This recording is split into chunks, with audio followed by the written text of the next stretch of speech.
I'm Takeshi, and you're watching Kojima Racing. Okay, so just back from autocrossing, and been waiting for an event to come up since I got the Shelby, and really excited to having been able to finally get the car on a track. But every event that has come up since I got the Shelby has been canceled here in California, so it's been kind of difficult to get it on a track. But anyway, there was an autocross, and my son and I tandem drove to it over 100 miles, and we took the Shelby and his Mustang GT. We took him autocrossing, and so I'll kind of go over what I did beforehand and the different runs. And I don't want to talk a whole bunch on this, so I'll just post up the actual racing action. And so let's get started. Okay, so first thing, my car was optioned with the handling package from the factory, and so cars that were optioned with the handling package got an oil separator that came along with them, but they weren't actually mounted on the car. They were in the trunk in a box with instructions on how to put them on. So only the carbon fiber track pack cars and the handling package cars came with the oil separator. So as you can see here, this is the oil separator. Had to mount up a bracket and redo all the PCV tubing in order to get it on there, and it was a little bit of a pain in the butt, but not too difficult, and the instructions are pretty clear, so that you can do that. And that's not something that I intend on taking off of the car, but regardless, you maintain the factory equipped parts in the box, and if you ever want to revert it back to stock, then you can take it off and put the factory parts back on.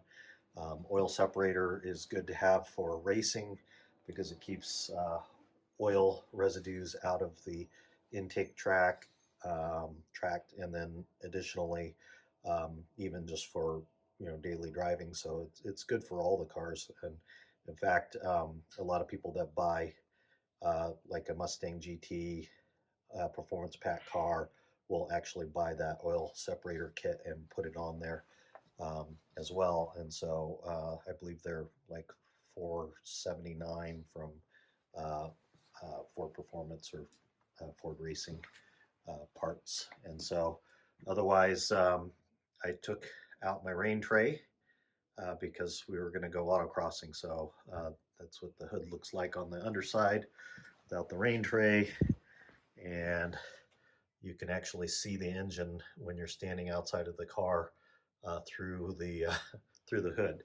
So and I did notice that quite a bit of heat was coming out of that when I was driving the car, and so you could see the distorted air coming out due to the heat. And so it is highly effective as a heat extractor. It does improve the aerodynamics of the car as well, but realistically, when you're autocrossing, you're not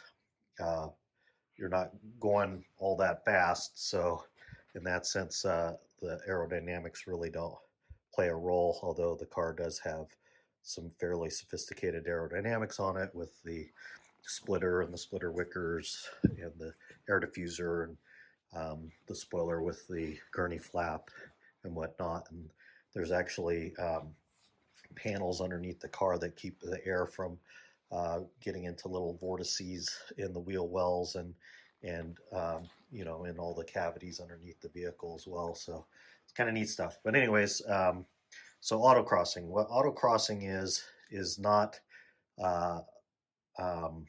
it's not like a full road course. It's running cars on a track that is laid out with cones, most typically in a parking lot. So it's a very tight course. Cars don't race on them at the same time, so So basically, it's a time attack. You do it individually, and you're racing against your own time for the most part. Um, you can kind of benchmark your vehicle against other vehicles that are there racing. Um, and so I was fortunate enough to, um, be able to take the car out and go to a track where there were plenty of other people participating. We had a 2008 Dodge Viper that was there. There was a number of Porsches, including a Carrera 4S and a 911 GT3, several Corvettes, and a Tesla Model S Plaid. So really, I got a really good cross section of uh, you know cars that I could compare this to for benchmarking purposes. Um, and so it's kind of neat stuff. Um, the majority of the cars that were there actually a full, probably probably 1/3 of the cars that had participated at the autocross were actually purpose-built cars, like stripped Mazda Miatas is very common with wide body kits and big wide racing slick tires on them, and the like. And then of course they have performance modifications and enhancements to uh, um, make them go quicker, even though they are extremely lightweight. And so this Shelby actually performed so well out there that it was quicker on the course than approximately 2/3 of the cars. So basically, almost everything that wasn't, uh, a purpose-built race car, the Shelby outperformed or performed even with. And then, there was a great deal of cars that actually had very specialized tires and were, race prepped. And so this car really wasn't race prepped. It was just, it is built for that. I did take out the the rain tray, and then, it has the splitter wickers and the gurney flap mounted up. But those are all parts that it came with uh, from the factory, although they are not even dealer installed. They're put in the trunk, and it's up to the owner to put them on, which I did that early on, everything except for taking out the rain tray. And so now just taking out the rain tray and adding on the oil separator. And so anyhow, so we'll cut to the first run on the car, which I might add, I've never autocrossed um, anything like this before. I've certainly never autocrossed at this particular uh, location with this SCCA racing club. And, I've only done autocrossing one other time uh, in my life, and it was probably about 18 years ago, and that was in the Fox Body. So I entered into the novice class, and there was about 10 other entrants that were in the novice class. There's quite a few different classes, and then run groups is how they have it structured, so that people are racing throughout the day instead of you know, uh, all at the same time. But regardless, um, the first run I was being very conservative, and I got quicker from there forward. I think it's noteworthy to add that I did not hit a single cone. If you knock a cone over, or if you knock it out of its chalk box, they give you a 1 second deduction for that. Quite a few vehicles would get that 1 second deduction, but I managed to navigate the course without taking out any cones or knocking them out of their boxes, and so no deductions. And I was pretty pleased with that. But anyway, here's the first run in the Shelby. It's a point of view Had a camera mounted on the exterior of the vehicle on the windshield, and you can hear the supercharger whine, which previously you can't hear it from inside the car, and you can vaguely hear it from outside the car in the back due to the exhaust overwhelming it. But here's run one of the autocrossing with the Shelby GT500.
Okay, so moving on, and to break up the monotony a little bit, I'm not going to do the run two on the Shelby yet.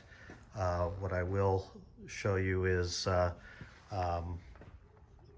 Model S Plaid that was there. Apparently, the owner of the Model S Plaid owns several not Shelby's, Teslas. He has several Model 3s, and I guess he runs out there pretty often with them, and so he was running previous to this, according to other people that were there, which includes my son. He was running a different Model S that was far more race prepped than the Plaid is in this video, but he does race out there quite a bit. So this was his first run in the Model S Plaid, although he does autocross with this club quite a bit.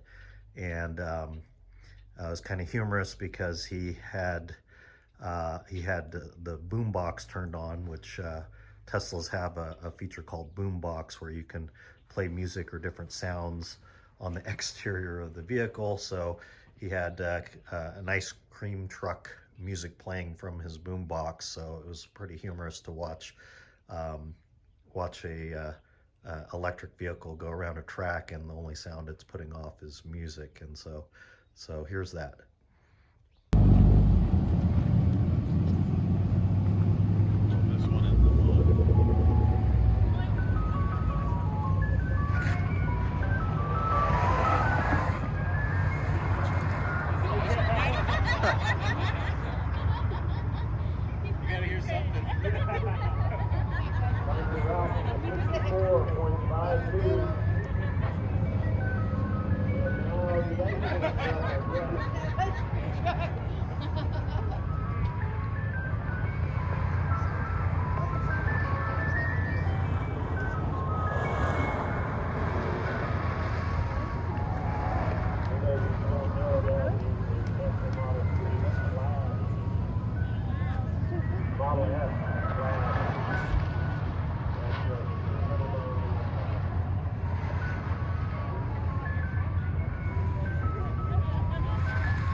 Okay, so there was the Tesla Model S Plaid. One thing I think it would be important to note is that every run that I made in the Shelby was quicker than the first run that the Model S Plaid made. and he may have been goofing around playing the music and been distracted, but regardless, you know, the Shelby outperformed on the first run, and my first run was truly a novice run. But otherwise, you know, I'll show you some other cars that ran out there. So here coming up is a Datsun Z car that's been LS swapped. It's got an LS1 in it. And that was one of the quicker cars of the day. It actually ran a few tenths of a second quicker than the Shelby ran. Pretty impressive car. It was really neat. So here's that.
All right, so coming up next, we'll do the second run in the Shelby.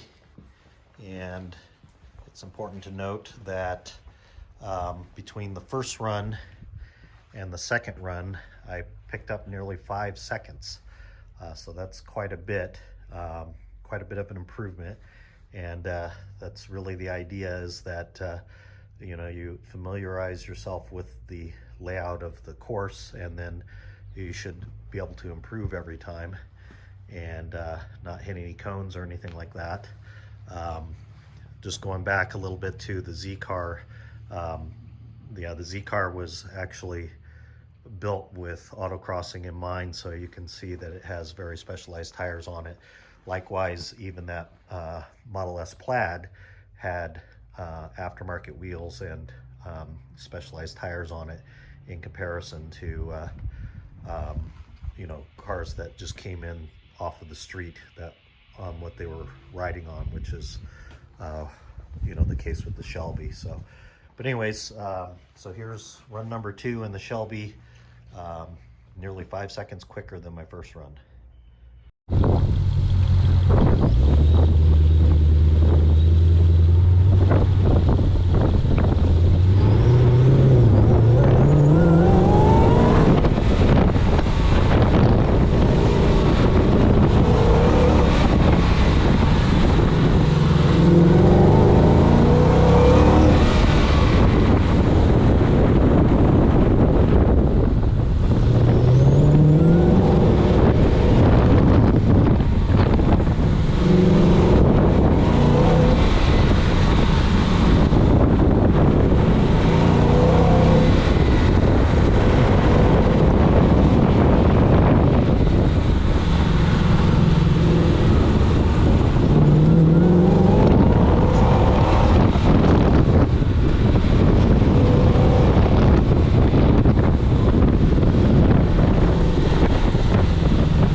So I have to apologize because I was not able to get any video of the exterior of the vehicle when I was making my runs.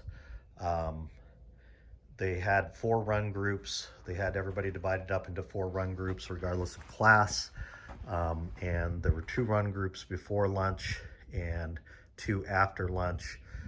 The majority of everybody were in the first 2 run groups.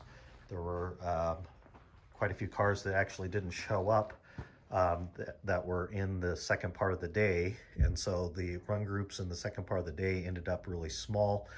And myself and my son were both in the afternoon run groups. He was supposed to be run group 3 and I was supposed to be run group 4, which he would have been able to shoot video of my car when I was running because he wasn't running. But what happened is they combined the 2 run groups in the afternoon due to the fact that there wasn't enough people for 2 full run groups. And so he was racing at the same time that I was. They had a timing light malfunction whenever he ran one of his runs, and so because of that he got an extra run, and so I was able to record him after I'd finished all 4 of my runs, and from the exterior. So we've got exterior shots of my son running in his 88 Mustang GT, but nothing of the Shelby. Everything is from the point of view in the Shelby. And so so a little bit disappointing. And then, you know, we did have to get out of there kind of quickly because it was forecast to rain, especially between there and here, and so we had to get back so I didn't have to stop and put the rain tray in. Luckily we just made it, because literally I put the car in the garage and it started to rain. It rained all night, and so so yeah, didn't put the rain tray back in. So moving on, we'll show, actually now I'm going to show the Dodge Viper. It was an 08 Dodge Viper that it made a pretty quick pass. Actually, the Viper and the Shelby were pretty evenly matched as far as the numbers show, and the numbers are all relative because it depends on how they lay out the course. So realistically, the numbers don't matter so much as opposed to what the cars ran in relationship to each other. And so 2 of the runs in the Shelby were faster than 2 of the runs in the Viper, and so they were about half and half. It was pretty close. I think his quickest run was a couple of tenths quicker than the Shelby, but regardless, he was also running on Toyo Proxys tires, and you can see his car's fairly prepped for that. It's got a big wing on it, and you know, some other aero bits, and I'm sure that he's got some other modifications in the vehicle as well. But regardless, here is the Viper.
Alright, so there you have the Viper, and as you can see, it's a pretty quick car. I think that car and my car were probably the 2 most overpowered cars competing there, and so really not the type of racing that the cars were intended for, but nonetheless they performed pretty well, and I was actually pleasantly surprised on how well the Shelby does perform in instances like that. I should add that I ran in sport mode for all 4 runs, which in sport mode the car has all the nannies turned on, and they are pretty darn effective. And so this car is very confidence inspiring, and if you do overdrive the car, the nannies are there to protect you. And so, but they're not too intrusive. Like it said before, with like the launch control, um, traction, stability control, they're all very good.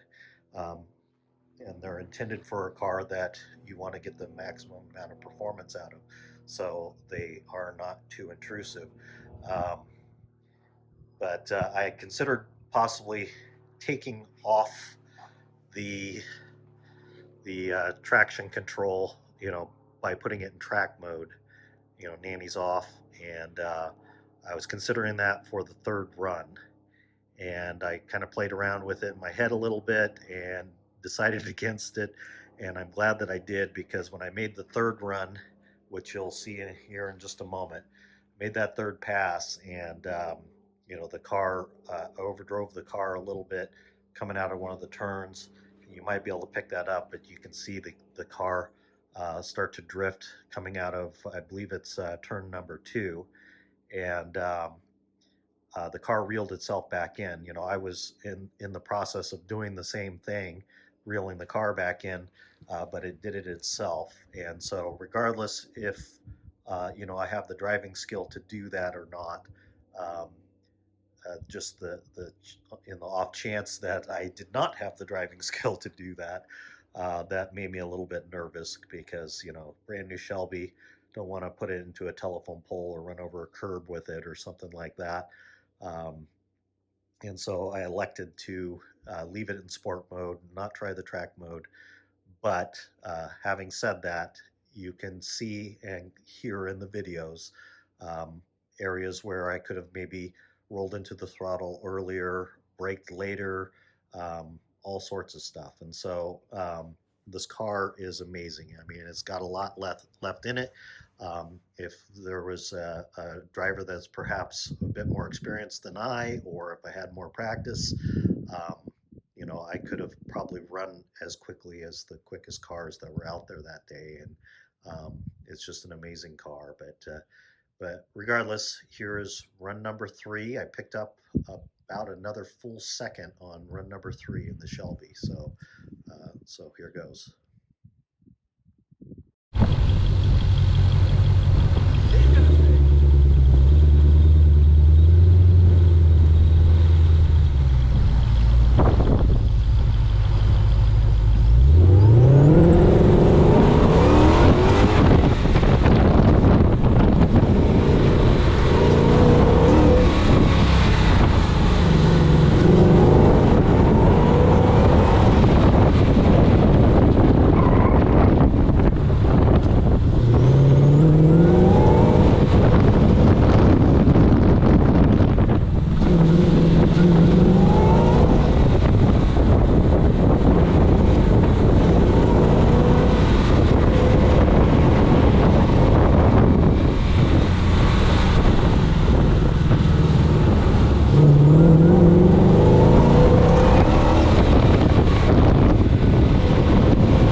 Okay, and so next, I'm going to show you the Model S Plaid's fastest run of the day, which the Model S Plaid, similarly to the Dodge Viper, um, we pretty much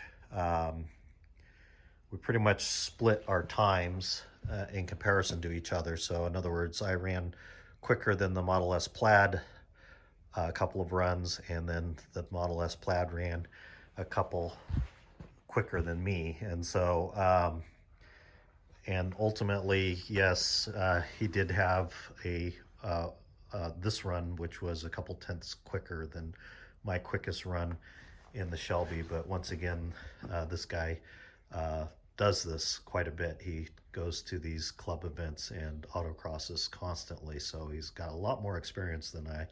And I think the Shelby's got a lot more left in it. So realistically, I think, you know, with equal drivers, that the Shelby has a decided advantage on a even a tight autocross course like this, but even much more so on really a real full road course. And so, yes, the Model S Plaid in completely stock form will out accelerate this in a straight line. It'll out accelerate a factory GT500, but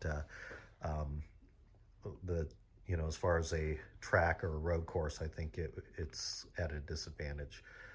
Regardless, though, here's the Model S Plaid.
And finally, moving on to the last and quickest run that I made in the Shelby.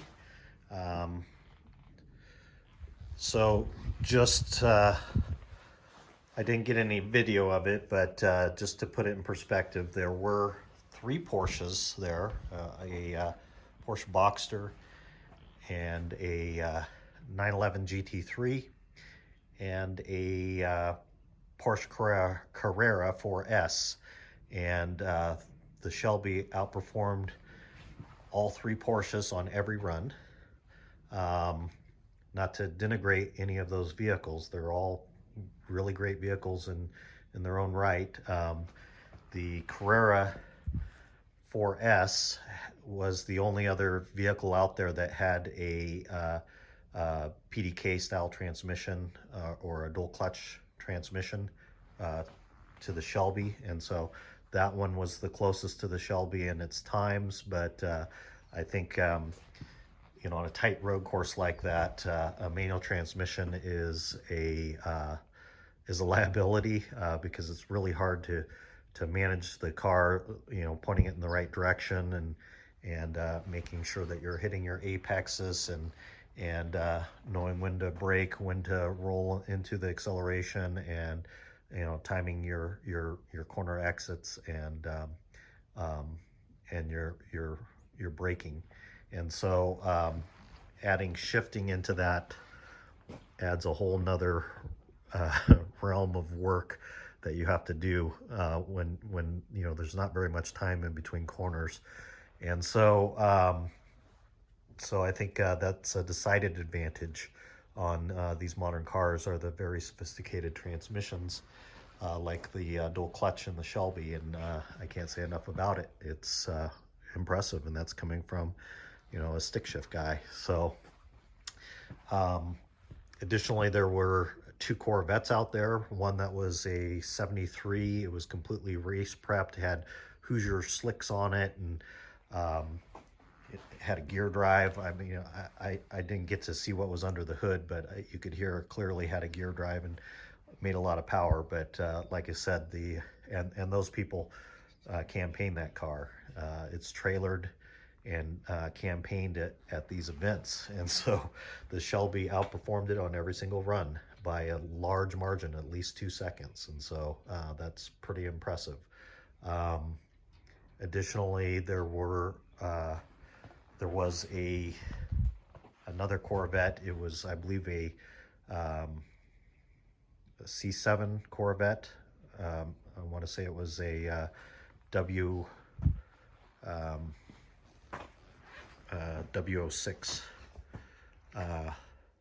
C7 Corvette, and this car outperformed that one as well, and so by a large margin, so on every run. But here's the quickest run in the Shelby GT500.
Okay, so that was a Z06, not a W06. I don't even think that a W06 exists. Maybe it's the Ram Air Firebird or something from the early 2000s. But regardless, Z06 Corvette was the one that was there that that the Shelby outperformed. But that last run there was a full 2 seconds quicker than the one prior to that. So picked up a significant amount of time on the track there. Just to give you a kind of a idea of what cars were running on this particular track, the quickest time was just over 50 seconds, and the slowest times were over just over 70 seconds. And so the Shelby ran its quickest time at 55, but it was in the mid to high 50s the entire event. And so that's pretty darn good, especially when, like I said before, the majority of, at least a full third of the cars that were there were prepped specifically for autocrossing, and we're talking extreme prepping, like stripping them down to nothing but just the body and chassis, and then super wide tires, wide body kits, and the like. And so so what I'll show you next is it's going to be a 2014 Mustang GT that looked like it was just completely street prepped. And so and that's just to put it in perspective for an average type of street prepped car that, you know, doesn't have specialized tires on it, is not really designed for this kind of thing, and where they perform. And I believe I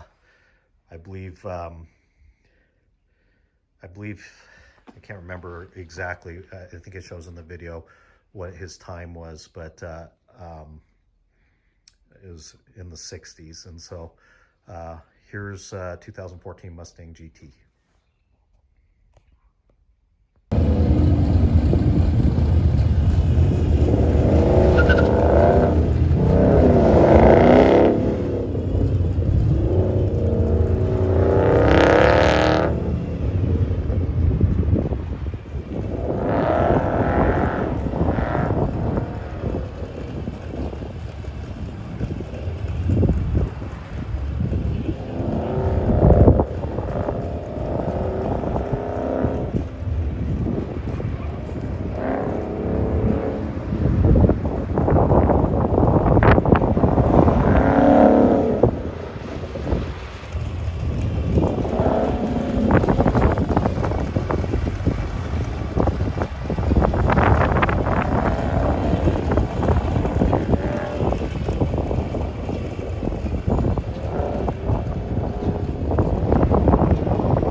So the reason I wanted to show you that is because the next video is going to be of my son making his run in his '88 Mustang GT, which I might add is completely stock. It's never been touched as far as any performance modification is concerned. It in fact has all season tires on it, and it has the original 15-inch, 7-inch wide wheels on it, the Cyclone style wheels, with, like I said, an all-season tire. Not exactly ideal for taking a vehicle autocrossing, but my son managed to run in the 60s as well, and I think just a few seconds off of what the 2014 GT ran, and so that car has considerably more power in addition to much wider tire. It's still a live rear axle vehicle, but the suspension setup is much more modern and sophisticated in comparison to an old Fox Body Mustang. And so, but regardless, here's my son making his quickest pass of the day in his '88 Mustang GT.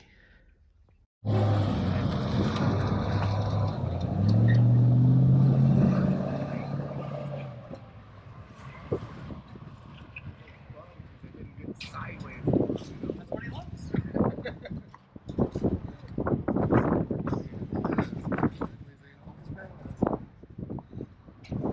What's up with our novice rule? Well, what's up with that novice with a 50? Andrew Nilsson is not a novice. He might not have raced for 15 years, but he used to get caught up in the big crap. Yeah, I saw the number and I was just like,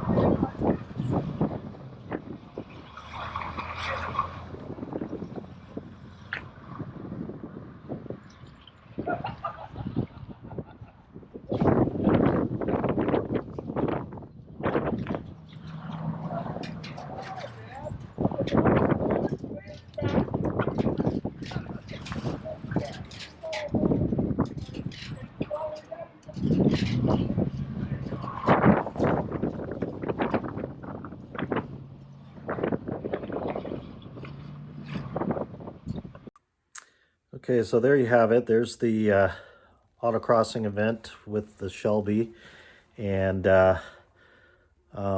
sadly that might be some of the last content that I'll be able to make with the GT500 because of the weather. So we'll have to see. I mean, it's going to be difficult to find any kind of event or, you know, come up with content, Shelby specific content, if it's wet or snowy or something like that. So we'll have to we'll have to see on that. But regardless, there you have it. That's a wrap on the autocrossing event.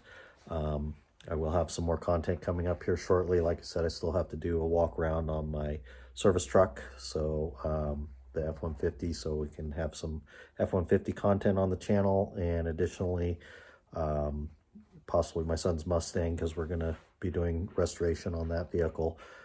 He likes it really stock.